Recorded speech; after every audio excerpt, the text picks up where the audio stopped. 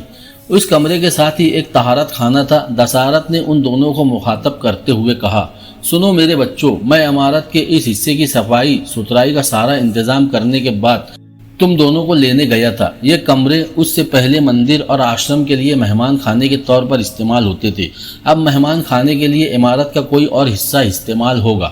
یہ تینوں کمرے اب ہمارے استعمال میں رہیں گے۔ جس کمرے میں ایک بستر ہے وہ میرا ہوگا اور 2 بستر والا کمرہ تم میاں بیوی کے استعمال میں رہے گا۔ ذرا رک کر اس نے کہا، سنو میرے بچوں، یہ کمرے بہت محفوظ ہے۔ میرے اور تمہارے دونوں کے کمروں کی کھڑکیاں دریا کی سمت کھلتی ہے اور دریا میں اس طرف آتی ہر کشتی کو وہاں سے دیکھا جا سکتا ہے اور ضرورت کے وقت احتیاطی تدبیر اختیار کی جا سکتی ہے۔ اور سنو، عمارت کا یہ حصہ جزیرے کے اس حصے پر ہے جس سے ٹکرا کر دریا کا پانی گرتا ہے۔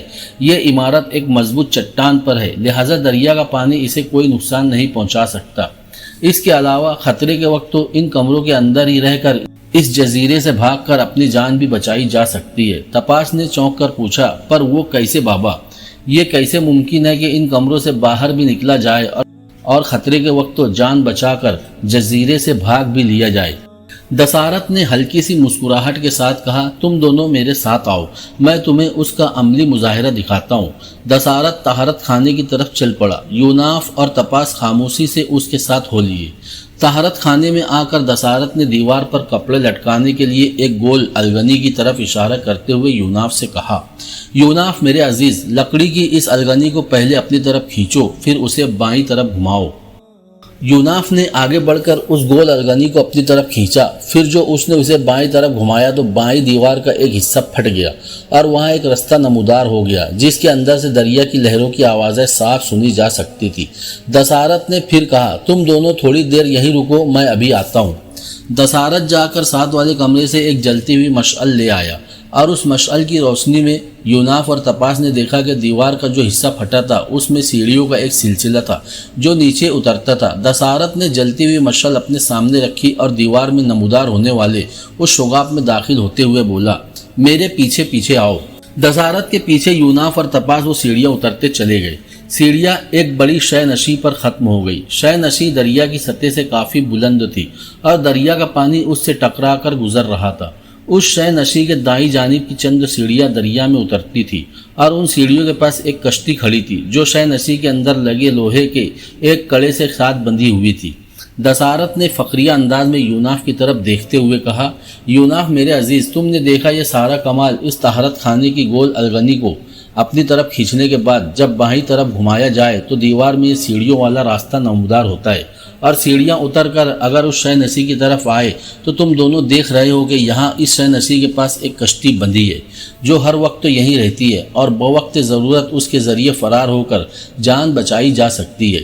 یہ سارا انتظام اس لیے کیا گیا ہے کہ دھرم کا کوئی آدمی راجن یا اس کے عہدے داروں میں سے کسی کی عداوت کا نشانہ بنے تو اسے اس جزیرے میں رکھا جائے اور بعد میں خطرے کی صورت میں یہاں سے بھی غائب کر کے کسی اور محفوظ جگہ پہنچا دیا جائے۔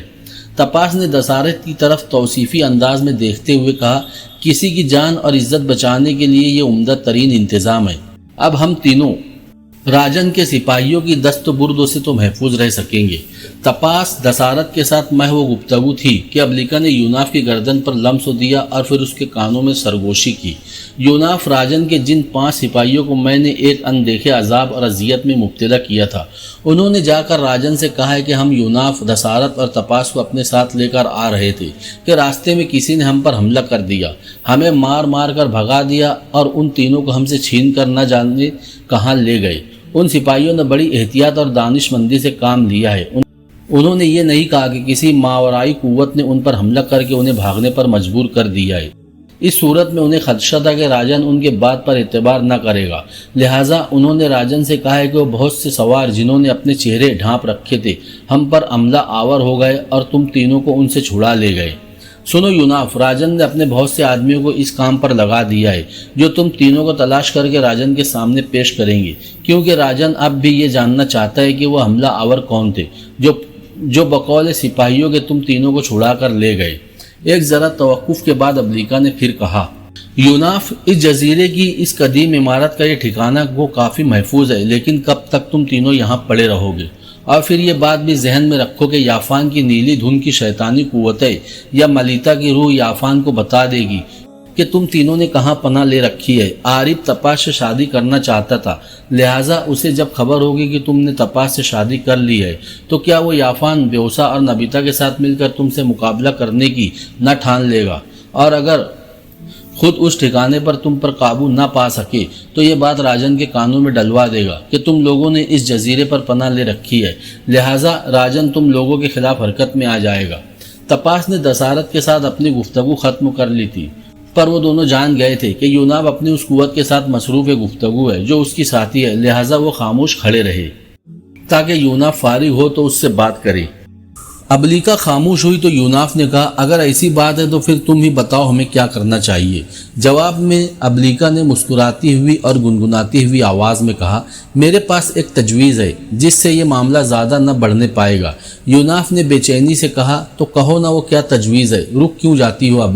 ابلیکا نے کہا، سنو یوناف، آج کی رات تم تینوں یہیں ان کمروں کے اندر بسر کرو، لیکن صبح ہونے سے ذرا پہلے تم اور دسارت دریا کے اس پر شہر کے شمالی کوہستانی سلسلے میں چلے جانا۔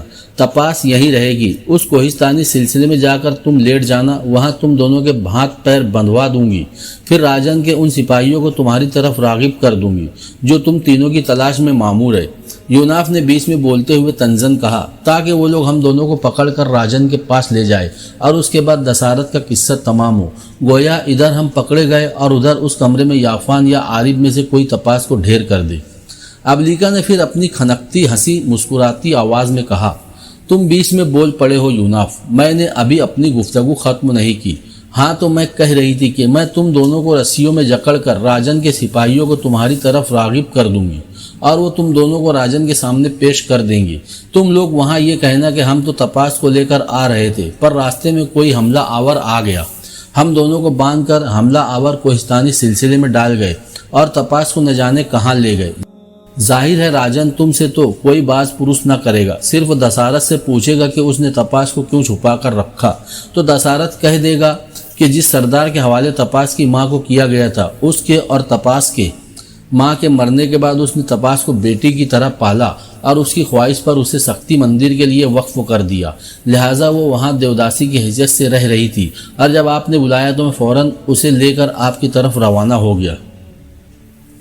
اس طرح راجن کی نگاہوں میں تم دونوں کی حیثیت صاف ہو جائے گی۔ اس کے علاوہ دسارت کو چاہیے کہ جب راجن اس کی گفتگو سے مطمئن ہو جائے تو وہ راجن سے کہہ دے کہ اب جب کہ تپاس اس کے پاس نہیں رہی تو اس کا دل دنیا سے اچاٹ ہو گیا ہے، لہٰذا میں سکتی کے مندر کو چھوڑ کر جزیرے میں رشیوں کے آشرم میں رہوں گا۔ اس موقع سے فائدہ اٹھاتے ہوئے تم بھی راجن سے کہہ دینا کہ تم بھی دسارت کے ساتھ رشی آشرم میں رہو گے، اس طرح تم اور دسارت یہاں آ کر تپاس کے ساتھ رہ سکو گے۔ درمیان میں بولتے ہوئے یوناف نے خدشہ ظاہر کیا، اور اگر یافان یا عارب میں سے کسی نے راجن سے کہہ دیا کہ تپاس اس وقت تو رشیوں کے جزیرے میں ہے تو پھر؟ مطمئن انداز میں ابلیکا نے کہا، یافان یا عارب براہ راست تو راجن کے سامنے یہ بات نہیں کہہ سکتے، اس طرح ان دونوں کو یہ خدشہ بھی رہے گا کہ یوناف راجن کے سامنے ان کی اصلیت ظاہر کر دے گا۔ ہاں وہ ایسا ضرور کر سکتے ہیں کہ کسی اور کے ذریعے سے بادشاہ کے کان میں یہ بات ڈلوائیں کہ تپاس رشیوں کے جزیرے میں ہے، اور اگر ایسی کوئی صورت سامنے آئی تو ہم تپاس کی حفاظت کا سامان کر لیا کریں گے۔ چند ثانیوں کے بعد ابلیکا نے پھر کہا، یہاں اس جزیرے میں رہتے ہوئے اصل خطرہ یہ نہیں ہے کہ راجن کے سپاہی تپاس کو تلاش کرتے ہوئے ادھر آ جائیں گے، بلکہ اصل خطرہ یہ ہے کہ یافان اور عارب خود تپاس سے انتقام لے سکتے ہیں، اور اس کام کے لیے وہ ملیتا کی روح یا نیلے دھن والی شیطانی قوتوں کو استعمال کر سکتے ہیں۔ عارب اس معاملے میں کوئی انتہائی قدم بھی اٹھا سکتا ہے، اس لیے کہ تپاس اس کی پسند ہے، اور جب اسے یہ خبر ہوگی کہ تپاس اب تمہاری بیوی ہے تو وہ دیوانگی کے عالم میں نہ صرف تپاس بلکہ تمہارے خلاف بھی کوئی عملی اقدام کرنے کے لیے تیار ہو جائے گا، اور اس کے لیے وہ اپنے علاوہ یافان کی نیلی دھن کی قوتوں اور ملیتا کی روح سے بھی کام لے سکتا ہے، کیونکہ یافان ان دنوں اس کا کہاں مانتا ہے۔ یوناف نے کچھ دیر سوچنے کے بعد کہا، یافان اور عارب سے نپٹنا بعد کی بات ہے، جب وہ ہمارے خلاف حرکت میں آ جائیں گے تو انہیں بھی دیکھ لیں گے، فی الوقت تو میں تمہاری تجویز سے اتفاق کرتا ہوں۔ اتنے میں اوپر کھٹکا ہوا، دسارت نے کہا، چلے آؤ، چلو اوپر چلے، میرے خیال میں وہ رشی جو ہمیں یہاں چھوڑ کر گیا تھا کھانا لے کر آ گیا ہے۔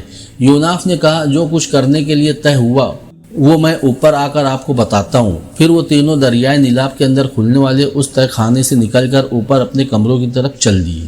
موہن جوداڑو کا راجن اپنے قصر میں بیٹھا تھا کہ اس کا ایک محافظ اندر آیا اور اسے مخاطب کر کے اس نے کہا، اے راجن، ہمارے وہ سپاہی جو یوناف، دسارت اور تپاس کی تلاش کرنے پر مامور تھے، ان میں سے کچھ نے یوناف اور دسارت کو تلاش کر لیا ہے۔ وہ شمال میں کوہستانی سلسلے کے اندر دریا کے کنارے کے قریب رسیوں میں جکڑے ہوئے تھے، ہمارے سپاہی ان کو کھول کر یہاں لے آیا ہے۔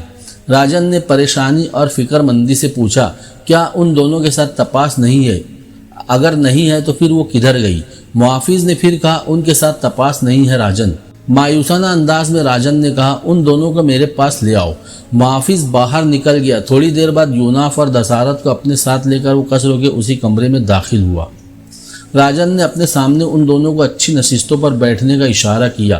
جب وہ بیٹھ گئے تو راجن نے ہمدردانہ انداز میں پوچھا، تم لوگوں کے ساتھ کیا بیتی اور کس نے تم دونوں کو رسیوں سے جکڑ کر کوہستانی سلسلے کے اندر ڈال دیا تھا؟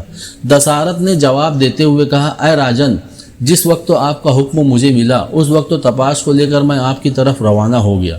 یوناف بھی ہمارے ساتھ تھا کہ راستے میں کچھ حملہ آوروں نے ہم پر حملہ کر دیا۔ اندھیرے میں ہم انہیں دیکھ نہیں سکتے تھے۔ ان حملہ آوروں کی وجہ سے آپ کے سپاہی بھاگ گئے، جبکہ وہ حملہ آور ہم تینوں کو اٹھا کر لے گئے۔ پھر انہوں نے مجھے اور یوناف کو تو رسیوں میں جکڑ کر شمالی کوہستانی سلسلے کے اندر ڈال دیا اور تپاس کو لے کر نہ جانے کہاں غائب ہو گئے۔ پھر دسارت نے انتہائی غمگین آواز میں کہا، آہ، نہ جانے تپاس کہاں اور کس حال میں ہوگی۔ میں نے اس کی پرورش اپنی ہی بیٹی جان کر کی تھی۔ اے راجن، اگر مجھے معلوم ہوتا کہ آپ اسے بیاہ کرنے کا ارادہ رکھتے ہیں تو قسم ہے میں شروع دن ہی میں اسے آپ کی خدمت میں پیش کر دیتا۔ آپ ضرور پوچھیں گے کہ اگر وہ راجکماری تھی تو میں نے اسے چھپا کر کیوں رکھا؟ میں عرض کروں گا کہ وہ راجکماری ضرور تھی، پر آپ نے اس کی ماں کو اپنے ایک سردار کے حوالے کر دیا تھا۔ میں سمجھتا تھا کہ آپ ان لوگوں کو پسند نہیں کرتے بلکہ ان سے نفرت کرتے ہیں، تبھی تپاس کی ماں کو آپ نے ایک سردار کے حوالے کر دیا تھا۔ حالانکہ تپاس کی ماں بھی تپاس جیسی ہی خوبصورت تھی۔ اس سردار نے تپاس کی ماں کو اپنی بہن بنا لیا۔ وہیں اس کے گھر پر تپاس پیدا ہوئی۔ جب تپاس کی ماں اور وہ سردار مر گئے تو تپاس کو میرے حوالے کر دیا گیا۔ میں نے اس کی پرورش کی اور اس کی ذہنی رجحان کو دیکھتے ہوئے اسے سکتی کے مندر کی دیوداسی بنا دیا۔ اے راجن، تپاس ضرور اپنی خوبصورتی اور حسن چھپانے کے لیے اپنے چہرے پر نقاب ڈالے رکھتی تھی، پر ایسا کرنے کو میں نے اسے نہ کہا تھا۔ وہ اپنی مرضی سے اپنا چہرہ چھپا کر رکھتی تھی، چونکہ وہ اپنے آپ کو مندر کے حوالے کر چکی تھی، اس لیے نہیں چاہتی تھی کہ کوئی اس کی خوبصورتی اور حسن سے متاثر ہو کر اسے اس کی مرضی کے خلاف زبردستی اپنے گھر میں ڈال لے۔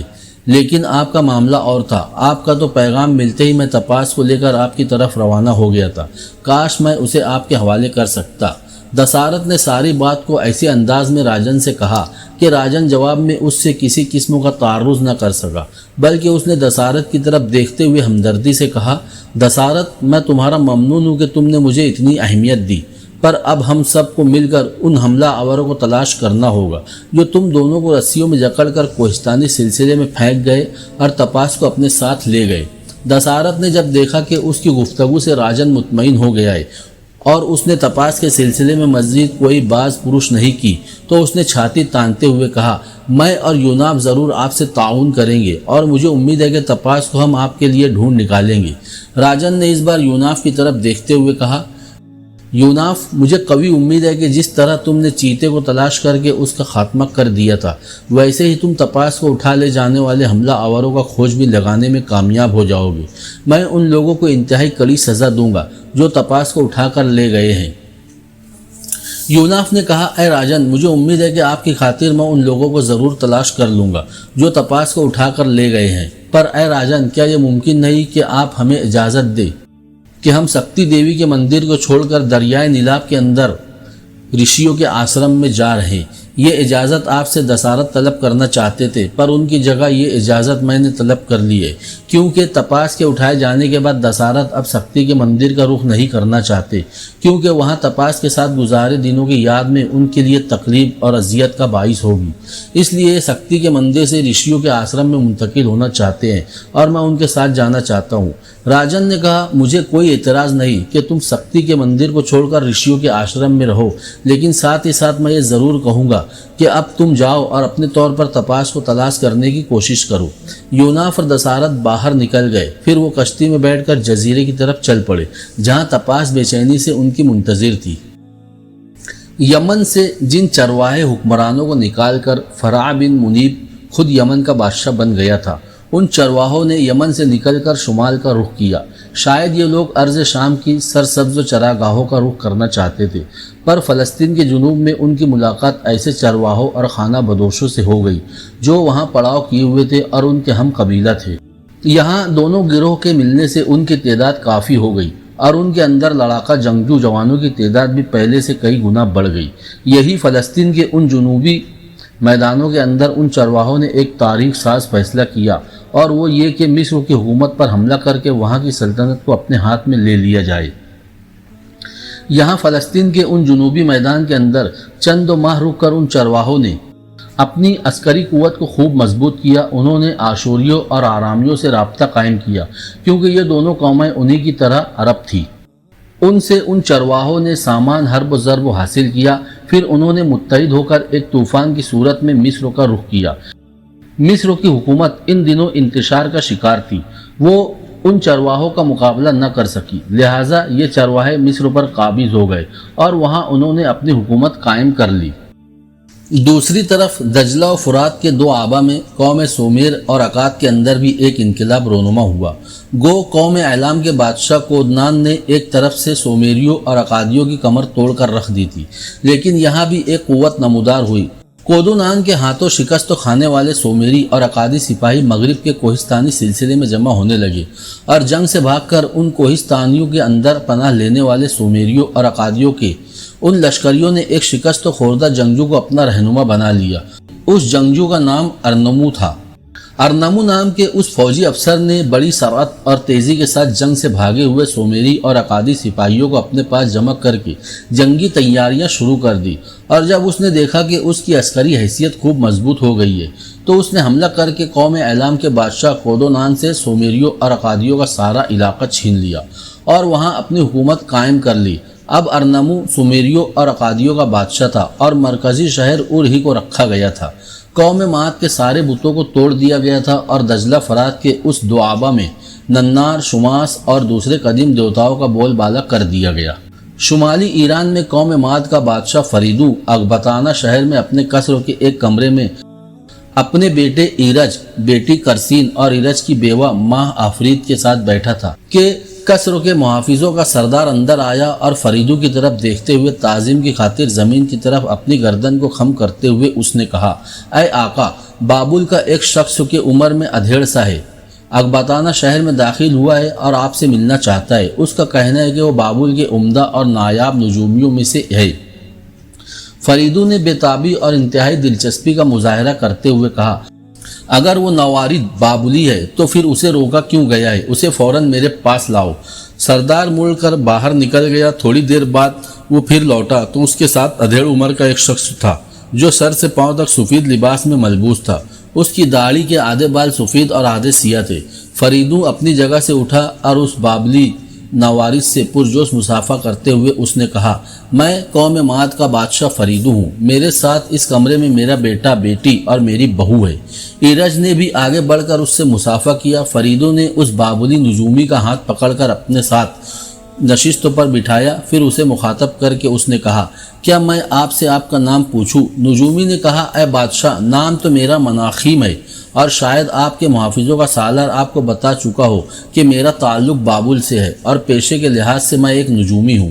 اے بادشاہ، میں بغرض سیاحت بابل سے روانہ ہوا تھا۔ میں قدیم اقوام کے مسکن دیکھنا چاہتا تھا۔ اس مقصد اور خواہش کے لیے میں نے پہلے قوم سمود کے کھنڈرات کا رخ کیا، اس کے بعد میں مصر گیا اور مصر کے مرکزی شہر منفس کے آس پاس اور سقارہ کے میدانوں کے اندر ہوا عظیم الشان اور حیرت انگیز اہرام دیکھے جن کی تعمیر کا سلسلہ مصر کے بادشاہوں نے شروع کیا تھا۔ مصر سے میں یمن آیا اور وہاں میں نے عربوں کی قدیم قوم آگ کی تباہی اور ان کی بستیوں کے کھنڈرات دیکھے۔ یمن سے میرا ارادہ تھا کہ میں سیدھا بابل کی طرف جاؤں گا، اس لیے کہ میرے ساتھ کچھ اور ساتھی بھی ہے اور وہ لوٹنے پر مصر تھے۔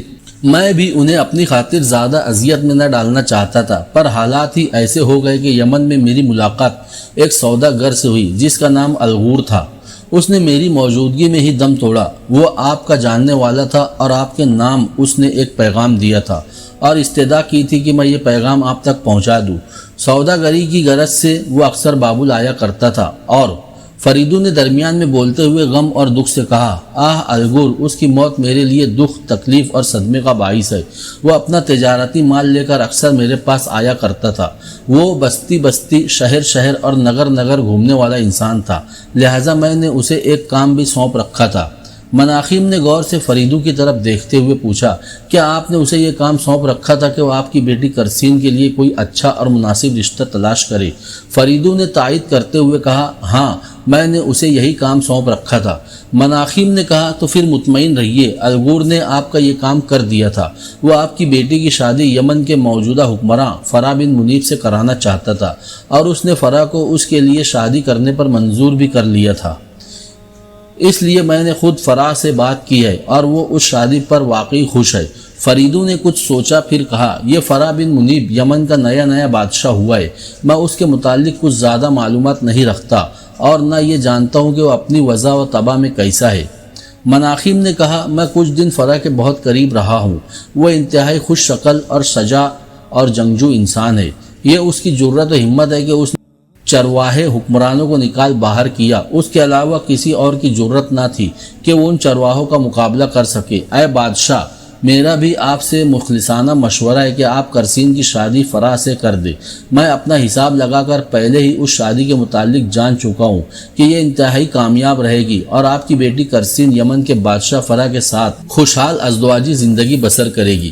فریدو نے خوشی کا اظہار کرتے ہوئے کہا، میں تمہاری یہ بات تو تسلیم کرتا ہوں کہ کرسین فرح کے ساتھ کامیاب زندگی بسر کرے گی، اور میں نے یہ فیصلہ بھی کر لیا ہے کہ چند روز تک کرسین کی شادی فرح سے کر دوں گا۔ اب تم اپنے علوم کو کام میں لا کر چند اور پہلوؤں کے متعلق مجھے بتاؤ۔ سنو مناخب، میں نے اپنی سلطنت کو اپنے تینوں بیٹوں تور، سلم اور ایرج میں تقسیم کر دیا ہے۔ اب تم مجھے بتاؤ کہ سلطنت کی یہ تقسیم کیسی رہے گی، یہ کامیاب رہے گی یا ناکام، اور یہ کہ کیا میرے تینوں بیٹے اتفاق کے ساتھ اپنے اپنے علاقوں میں حکومت کرتے رہیں گے، اور یہ کہ ایک دوسرے کے خلاف برسر پیکار تو نہ ہوں گے۔ مناخب نے لباس کے اندر سے تانبے کے چند سکے نکالے جن میں سوراخ تھے اور وہ ایک سفید دھاگے میں پروئے ہوئے تھے۔ ان سکوں پر سومیری زبان میں کچھ نامعنوس سی تحریریں بھی تھی۔ مناخب نے وہ سکے فریدون کی طرف بڑھاتے ہوئے کہا، اے بادشاہ، ایک بار ان سکوں کو اپنے ہاتھ میں لے لیجئے، پھر میں اپنے عمل کی ابتدا کرتا ہوں۔ فریدون نے ان سکوں کو ہاتھ لگایا، اس کے بعد مناخب نے ان سکوں کو فرش پر پھینک دیا۔ جس ترتیب سے وہ سکے فرش پر پڑے، مناخب نے ویسے ہی پڑے رہنے دیے اور ان کے اوپر لکھی تحریروں سے اپنا حساب لگانے لگا۔ چند ثانیوں تک وہ اسی طرح اپنا عمل کرتا رہا، پھر اچانک اس کے چہرے پر فکر مند جذبے رقص کرنے لگے۔ اس کے بعد اس نے فریدوں کی طرف دیکھا اور کہا، اے بادشاہ، جو میں نے دیکھا ہے وہ آپ سے کہتا ہوں، آپ نے اپنی سلطنت کو تقسیم کر کے غلطی کی ہے۔ عنقریب ایک افشار اور انتشار جنم لے گا۔ آپ کے بیٹے چپکلش اور باہمی کشمکش کا شکار ہو جائیں گے۔ دو بیٹے تیرے خلاف اتحاد کریں گے، ہولناک جنگ ہوگی جس میں باہم اتحاد کرنے والے کامیاب رہیں گے، اور تیسرا جانی اور مالی نقصان اٹھائے گا۔ اور اے بادشاہ، اس کام کی کوئی پیش بندی بھی نہیں ہے، یہ ہر صورت میں ہو کر رہے گا۔ اے بادشاہ، میں ایک معاہد ہوں، تقدیر الہی اور مشیت قدرت پر ایمان رکھتا ہوں۔ میرے علم کی روح سے جو حالات میرے سامنے آئے ہیں میں نے آپ سے کہہ دیے۔ اے بادشاہ، نجوم، رمل اور ستارہ شناسی کا علم برحق ہے، تاہم اس کے استعمال میں انسانی غلطیوں اور کوتاہیوں کا امکان ضرور ہے، پر اس کے باوجود اس علم کا حساب یقینی ہے۔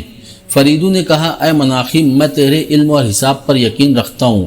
ان حالات کا مجھے خود بھی خدشہ تھا، آج تم نے اسے یقین میں بدل دیا ہے۔ بہرحال میں پہلے اپنی بیٹی کرسین کی شادی فرح سے کروں گا، اس کے بعد حالات کا انتظار کروں گا۔ اے مناخب، میری بیٹی کی شادی تک تم میرے ساتھ یہیں میرے محل میں رہو گے، جبکہ تمہارے ساتھیوں کا قیام شاہی مہمان خانے میں ہوگا۔ مناخب نے فریدو کی اس خواہش پر حامی بھر لی اور فریدو کے محل میں قیام کر لیا۔ فریدو نے چند روز بعد اپنی بیٹی کرسین کی شادی یمن کے بادشاہ فرح بن منیف سے کر دی۔ پھر وہ رونما ہونے والے حادثے کا انتظار کرنے لگا۔ اس کا یہ انتظار زیادہ طویل ثابت نہ ہوا۔ چند ہی دن بعد وہ حالات رونما ہونے لگے جن کی بابل کے نجومی مناخب نے پیشن گوئی کی تھی۔ ایک روز فریدو کا منجلہ بیٹا تور اپنے مصاحبوں کے ساتھ دارالحکومت سے باہر شکار پر تھا۔ اس کے ساتھ جو لشکر شکار کرنے کے لیے گیا تھا اس کے خیمے دور دور تک نصب تھے۔ اس وقت تو شام ہو رہی تھی جب تور اپنے خیمے میں اکیلا بیٹھا تھا کہ اس کے ایک محافظ نے آ کر کہا، اے آقا، آپ کے بڑے بھائی سلم آپ کے خیمے کی طرف آ رہے ہیں، ان کے پہنچنے سے پہلے ہی میں آپ کو خبر کرنے آ گیا ہوں۔ تور جلدی سے اٹھ کھڑا ہوا۔ جب وہ خیمے سے باہر نکلا تو دیکھا اس کا بڑا بھائی سلم، جسے فریدو نے اس علاقے کا حکمراں بنایا تھا، جو ایشیائے کوچک کی طرف تھا، آ رہا تھا۔ تور اس کے استقبال کے لیے آگے بڑھا۔ نزدیک آ کر سلم اپنے گھوڑے سے اترا۔ پہلے دونوں بھائی بغل گیر ہوئے، پھر تور نے سلم سے کہا، اگر آپ کو مجھ سے کوئی کام تھا تو آپ نے قاصد بھیج کر مجھے بلا لیا ہوتا، میں خود آپ کی خدمت میں حاضر ہو جاتا۔ سلم نے کہا، میں خود بھی شکار کے لیے نکلا تھا کہ تمہاری دارالحکومت سے باہر ہونے کی اطلاع ملی، لہٰذا میں تم سے ایک اہم معاملہ طے کرنے ادھر آ نکلا۔ میں رکوں گا نہیں اور نہ ہی قیام کروں گا، بلکہ ابھی تم سے بات کر کے لوٹ جاؤں گا۔ تور نے کہا، آپ چل کر میرے خیمے میں تو بیٹھے، پھر آرام سے گفتگو کرتے ہیں۔ سلم نے کہا، نہیں، میں خیمے میں نہیں جاؤں گا، پھر شام بھی ہو رہی ہے، یہیں کھڑے کھڑے میری بات سنو کہ میں فوراً لوٹ جانا چاہتا ہوں۔ سنو میرے عزیز، تم نے ایک بار میری طرف پیغام بھجوایا تھا کہ ہمارے باپ نے سلطنت کے بٹوارے میں میرے اور تمہارے ساتھ ناانصافی کی ہے۔ اس نے سلطنت کا اچھا اور زرخیز علاقہ ہمارے چھوٹے بھائی ایرج کو دیا ہے، اور سارے خزانے بھی اس کے حوالے کر کے ہمیں نظر انداز کر دیا ہے۔ سنو تور، میں نے ارادہ کیا ہے کہ میں ایرج کے خلاف لشکر کشی کروں گا اور بزور شمشیر اپنے حقوق اپنے باپ اور بھائی سے حاصل کروں گا۔ تور نے سلم کی بات کاٹتے ہوئے کہا، آپ یہ پوچھنا چاہیں گے کہ اس لشکر کشی میں آپ کا ساتھ دوں گا یا نہیں؟ تو اس کے لیے میرا جواب یہ ہے کہ اس لشکر کشی میں اپنی پوری قوت کے ساتھ میں آپ کے ساتھ شامل رہوں گا۔ سلم نے خوشی کا اظہار کرتے ہوئے کہا، تو پھر سنو، میرا کام ختم ہوا، آج سے پورے 7 روز بعد میں اپنے لشکر کے ساتھ ادھر آؤں گا، تم بھی تیار رہنا، پھر ہم اپنے حملے کی ابتدا کریں گے۔ اس کے ساتھ ہی سلم تور کو گلے لگا کر دوبارہ اپنے گھوڑے پر سوار ہو گیا۔ تور سلم کو روکتا رہ گیا پر وہ رکا نہیں۔ ایک سخت مہمیز اس نے اپنے گھوڑے کو لگائی اور اپنے لشکر کے ساتھ وہاں سے کوچ کر گیا۔ ٹھیک 7 دن بعد سلم اور تور اپنے اپنے لشکروں کے ساتھ وہاں ایک دوسرے سے ملے۔ پھر اپنے چھوٹے بھائی پر حملہ آور ہونے کے لیے انہوں نے اکبتانہ شہر کی طرف کوچ کیا۔ اپنی آنکھوں سے شبنم پوچھتی رات کا خاتمہ ہو رہا تھا۔ مشرق میں سورج طلوع ہونے کے آثار حسیناؤں کے عارضے گلگو جیسی کیفیت اختیار کر گئے تھے۔ رات گلی گلی کوچے کوچے میں بکھرے اندھیروں کو سمیٹ رہی تھی۔ پتھر و فولاد جیسی چٹانیں اریاں ہونے لگی تھی۔ کائنات کے اندر سحر تراز رنگوں کے جلوے بکھرنے لگے تھے۔ قوم عقاد کا بادشاہ فریدو کے بیٹے سلم اور تور اپنے لشکروں کے ساتھ آذربائیجان کے کوہستانی سلسلے میں داخل ہوئے تو ایک وادی سے گزرتے ہوئے جبکہ سورج طلوع ہو چکا تھا، سلم نے آواز دے کر اپنا لشکر روک دیا۔ تور جو سلم کے ساتھ ہی تھا اس نے بھی اپنے لشکر کو روک دیا۔ اب دونوں لشکر وادی کے اندر رک کر سلم اور تور کے اگلے حکم کا انتظار کر رہے تھے۔ تور نے سلم کی طرف دیکھتے ہوئے پوچھا، اے میرے بھائی، آپ نے یہاں اس وادی میں لشکر کو کیوں روک دیا ہے؟ ہمیں اپنا سفر جاری رکھنا چاہیے تاکہ ہم جلد از جلد اکبتانہ پہنچ کر اپنا مدعا حاصل کر سکیں۔ سلم چند ثانیوں تک غور سے تور کی طرف دیکھتا رہا، پھر اس نے کہا، میرے عزیز، تیرا کہنا درست ہے، پر میں بھی پچھلی کئی ساعتوں سے اسی موضوع پر سوچتا رہا ہوں اور اب میں نے فیصلہ کر لیا ہے کہ ہم اکبتانہ کی بجائے کچھ دن یہیں رک کر حالات کو اپنے حق میں کرنے کی کوشش کریں۔ میں سمجھتا ہوں اگر ہم اپنے حقوق جنگ و جدال کے بغیر حاصل کر لے تو یہ ہماری بہت بڑی کامیابی ہوگی۔ میرے بھائی دیکھ، مجھے تیری بہادری، جرت مندی، استقلال اور اولو العزمی اور حوصلہ مندی پر کوئی شک نہیں، پر یہ بھی تو سوچو کہ رات سونے سے مختصر نہیں ہو جاتی اور دن محض غلط کاموں سے نہیں بنتا۔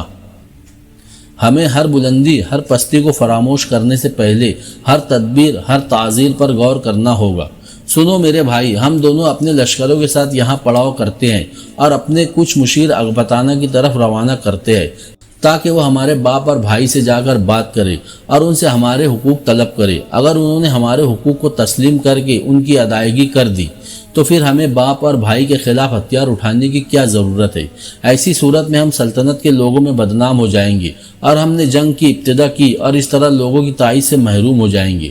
اور اگر ہمارے باپ اور بھائی نے ہمیں ہمارے حقوق دینے کی بجائے ہمارے خلاف اعلان جنگ کر دیا تو وہ دونوں بھی لوگوں کی تائید سے محروم ہو جائیں گے، کیونکہ لوگوں کے ذہن میں یہ بات ہوگی کہ ہم نے اپنے جائز حقوق کا مطالبہ کیا تھا جس کے جواب میں ہم پر حملہ کر دیا گیا۔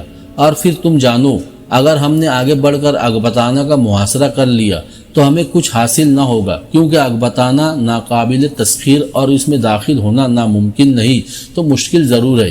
یہ ایک دقت طلب کام ہوگا۔ اکبتانہ کا محاصرہ طول بھی پکڑ سکتا ہے اور ہم رزد و کمک سے محروم بھی ہو کر نقصان اٹھا سکتے ہیں۔ اور اگر ہمارے باپ اور بھائی نے ہمیں ہمارے حقوق دینے کی بجائے ہمارے خلاف لشکر کشی کا فیصلہ کیا تو ظاہر ہے ہم پر قابو پانے کے لیے انہیں آذربائیجان کا رخ کرنا ہوگا، اور اگر انہوں نے یہاں آ کر ہم سے جنگ کرنے کا فیصلہ کیا تو ہمارے حق میں بہتر ہوگا کہ جن دشواریوں سے ہم دوچار ہوں گے ان کا سامنا انہیں بھی کرنا ہوگا، بلکہ ہم فائدے میں رہیں گے کہ ہم ان پر دو طرفہ حملہ کر کے ان پر قابو پانے میں کامیاب رہیں گے۔ سلم خاموش ہوا تو تور نے توصیفی انداز میں اس کی طرف دیکھتے ہوئے کہا، میں سمجھتا ہوں آپ کی سوچیں درست اور راست ہے۔ میں اس سلسلے میں مکمل اور قطعی طور پر آپ سے اتفاق کرتا ہوں۔ آپ آج ہی اکبتانہ کی طرف ایلچی روانہ کریں تاکہ پتہ چلے کہ اکبتانہ میں انہیں کیا جواب ملتا ہے۔ اگر تم میری اس تجویز سے اتفاق کرتے ہو تو اپنے لشکر سے 2 ایلچی نکالو اور 2 ایلچی میں اپنے لشکر سے نکالتا ہوں۔ ان چاروں کو ابھی اور اسی وقت تو اکبتانہ کی طرف روانہ کرتے ہیں۔ سلم نے اپنی تجویز مانے جانے پر خوشی کا اظہار کرتے ہوئے کہا، پھر دونوں بھائی حرکت میں آئے اپنے اپنے لشکر سے 2 ایلچی نکالے اور انہیں خوب اچھی طرح سمجھا کر اکبتانہ کی طرف روانہ کر دیا۔ اس کے بعد ان دونوں نے اپنے اپنے لشکر کو آذربائیجان کے اس کوہستانی سلسلے کے اندر پڑاؤ کرنے کا حکم دیا۔ دوستو، کہانی ابھی جاری ہے، جلد ہی ملیں گے اگلے ایپیسوڈ میں۔ اس سے پہلے اگر آپ چینل پر نئے ہیں تو چینل کو سبسکرائب، ویڈیو کو لائک اور اپنے دوستوں تک شیئر ضرور کریں۔ جزاک اللہ خیراً۔